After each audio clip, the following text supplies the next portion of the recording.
पिछले एपिसोड में आपने सुना कि स्नान घर के मालिक, जो कि एक पार्षद था, उसकी मोहर पाने के लिए माधव उसकी बीवी उर्वशी को अपने प्रेम जाल में फंसाने की कोशिश करता है और उससे एक पुस्तकालय में जाकर मिलता है।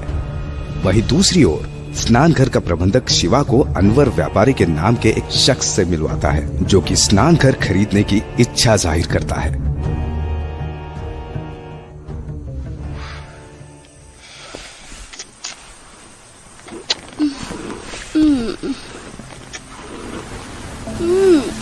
सोने दो ना, मत करो।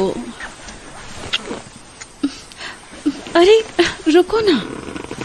खिड़कियों से आती चांद की इस रोशनी में तुम संगमरमर सी चमक रही हो। अब तुम ही बताओ कैसे रुक जाएं हम। अरे गुदगुदी हो रही है। उनकी इस खिलखिलाहट को सुनने की ख्वाहिश थी हमें। फिर वो जो मुस्कुरा बैठे तो जन्नत नसीब हो गई। तुम भी ना। सोने भी नहीं दोगे क्या? तुम्हें क्या लगता है अप्सराए हुस्न? मुझे लगता है कि शायर से भी ज्यादा बड़े तो आप आशिक हैं। कितने शिकार किए हैं आपने जनाब अपनी इन मीठी बातों से। क्या फर्क पड़ता है, क्योंकि इस दफा तो शिकारी खुद शिकार हो गया है। अगर मेरे पति को पता चल गया तो सच में शिकार हो जाओगे। क्यों, आपके पति क्या सच में शिकारी हैं? ऐसा ही कुछ समझ लो। उर्वशी, तुम्हारी आवाज के सुर एकदम से बदल क्यों गए? अपने पति का जिक्र आते ही तुम्हारी आवाज में एक दर्द सा महसूस हुआ मुझको। क्या बात है उर्वशी? तुम चाहो तो मुझे बता सकती हो। नहीं नहीं, कुछ खास नहीं, ऐसा कुछ भी नहीं है। उर्वशी, तुम कुछ छुपा रही हो मुझसे? भरोसा रखो, तुम मुझसे अपने मन का दर्द बयां कर सकती हो। क्या बताऊं, मेरी जिंदगी तो सिर्फ इन 4 दीवारों में कैद होकर रह सी गई है। क्यों जान, ऐसा क्यों बोल रही हो तुम? इतने आलीशान घर की मालकिन हो तुम, सब कुछ तो दिया है तुम्हें ऊपर वाले ने। जानते हो, आज तुम्हारा साथ पाकर मैं न जाने कितने दिनों बाद खुल के हंसी हूँ। न जाने कितने समय के बाद मैंने प्यार को महसूस किया है। मैं इस घर की मालकिन हूँ, लेकिन उससे भी पहले मैं एक औरत हूँ और हर औरत की तरह मुझे भी अपने पति का प्यार चाहिए। लेकिन उसके लिए मैं सिर्फ एक भोग की वस्तु हूँ, ठीक उसकी बाकी प्रेमिकाओं की तरह। उसको तो जैसे मेरी इच्छाओं से कोई मतलब ही नहीं है। हो भी क्यों, नगर के सबसे बाहुबली पार्षद में से एक है वो। पैसे कमाने में अंधा हो चुका है वो। रात दिन बस उसके दिमाग में यही घूमता है कि और धन कहाँ से आएगा। इतना पैसे वाला तो है तुम्हारा पति, फिर क्यों भाग रहा है पैसों के पीछे? क्योंकि उसको सत्ता चाहिए, पलूर की सत्ता, और उसके लिए वो हर हद पार कर चुका है। नगर के कई बड़े अपराधियों के साथ उठना बैठना है उसका। उसकी ताकत की भूख मेरे प्यार पर काला साया बनकर छा गई है। और तुम्हें ये सब बिल्कुल भी नहीं पसंद, यही बात है ना? नहीं, ऐसा नहीं है। अमीरी किसे नहीं पसंद, ताकत किसे नहीं चाहिए, लेकिन इस सब के अलावा मुझे मेरे पति का प्यार भी चाहिए, जो कि मुझे नहीं मिलता है। बस यही दुख है। दुख तो काफी बड़ा है तुम्हारा, लेकिन ऐसा भी नहीं जिसे दूर ना किया जा सके। क्या मतलब? मतलब ये कि पति का प्यार नहीं तो क्या हुआ, पति के प्यार का एहसास तो लिया ही जा सकता है। मैं कुछ समझी नहीं, क्या बोल रहे हो तुम? मतलब ये कि नाचीज आज आपको ऐसा जादू दिखाने की ख्वाहिश रखता है जिसे देखकर आपका दर्द पूरा तो नहीं, लेकिन काफी हद तक कम हो जाएगा। साफ साफ बोलो ना, क्या कहना चाह रहे हो? मेरे कहने का मतलब है कि क्यों ना आज मैं आपको आपका पति बनकर प्यार करूं। मेरा पति बनकर? कैसे? ज्यादा कुछ नहीं करना है, बस मुझे अपने पति के खास कपड़े दे दो, जिन्हें पहन के मैं बिल्कुल आपके पति जैसा दिखूंगा। और फिर चांद की इस निर्मल रोशनी में तुम आंखें बंद करके अपने पति के प्यार के एहसास को महसूस करना। सुनने में तो ये बेहद बेवकूफी भरा लग रहा है, लेकिन आजमाने में क्या जाता है। सुनो, तुम मेरे पति के शाही वस्त्र पहन लो, वो उनके निजी कार्यालय में टंगे होंगे। मैं तुम्हारा इंतजार करती हूँ, उनका कार्यालय इस कमरे से निकलकर गलियारे के बाईं तरफ एकदम आखिरी में है। बहुत उम्दा, मैं बस अभी आया।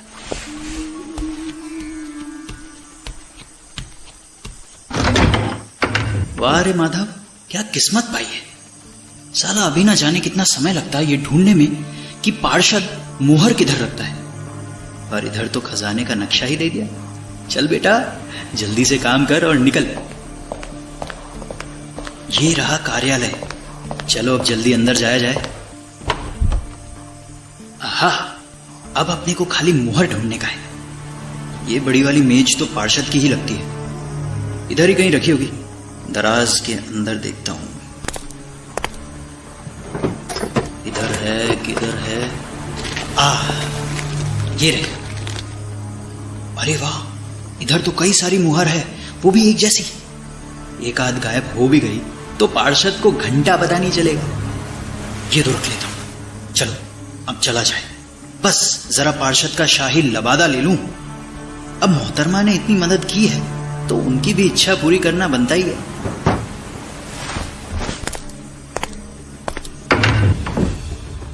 माधव द्वारा मुहर लाने से शिवा का काम बेहद आसान हो गया था, और बस इसीलिए शिवा कुछ दिन बाद ही माधव और स्नानघर प्रबंधक के साथ जाकर अनवर व्यापारी को बड़ी होशियारी के साथ स्नानघर बेच देता है। और सौदे की सफलता के बाद बाकी सभी लोगों की तरह अनवर व्यापारी भी शराब के नशे में चूर हो रखा था।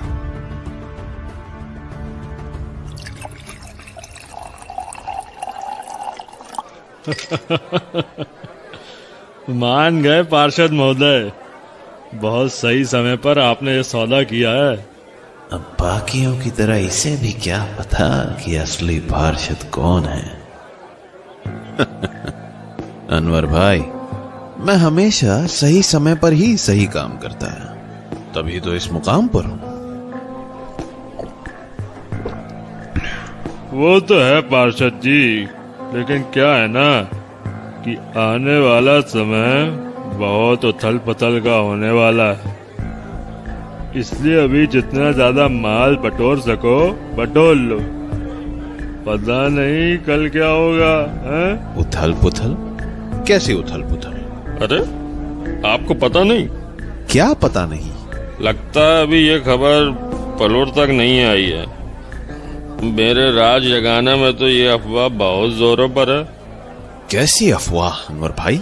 ना जाने आपको कैसे नहीं पता, पूरे यगाना में चर्चे हैं कि विंध्याराज साम्राज्य वापस आने वाला है। उनके कुछ भरोसेमंद सिपा सलार सालों से इसकी तैयारी कर रहे हैं, और शायद अब वो जल्दी ही सत्ता वापस पाने के लिए जंग छिड़ने वाले हैं। पर कैसे? विंध्यराज की तो सभी पीढ़ियां खत्म हो चुकी थी ना, तो बिना किसी युवराज के कैसे वापस ले आएंगे उस साम्राज्य को? अरे पार्षद जी, आपने सुना नहीं क्या? उड़ती उड़ती खबर सुनी है मैंने कि विंध्याराज का कोई वारिस अभी भी जिंदा है, और इस वक्त विंध्याराज के सिपा सलार और विंध्याराज के दुश्मन सब उसी वारिस को ढूंढ रहे हैं। आने वाला समय काफी खतरनाक होने वाला है, न जाने क्या होगा। लेकिन एक चीज तय है कि इस बार जो होगा ऐसा खूनी महासंग्राम इतिहास में कभी नहीं देखा गया होगा, कभी भी नहीं। क्या बात कर रहे हो अनवर भाई? खैर, हमें क्या करना, आप और हम तो व्यापारी लोग हैं, सत्ता किसी की भी है, हमारा काम तो चलता रहेगा। लीजिए साहब, आप लोगों के लिए खास मदिरा लाया हूँ, 50 साल पुरानी है। वाह प्रबंधक, वाह, मान गए तुम्हें। क्या प्रबंध किया। लीजिए अनवर भाई, आज तो जाम से जाम टकराने का मौका है।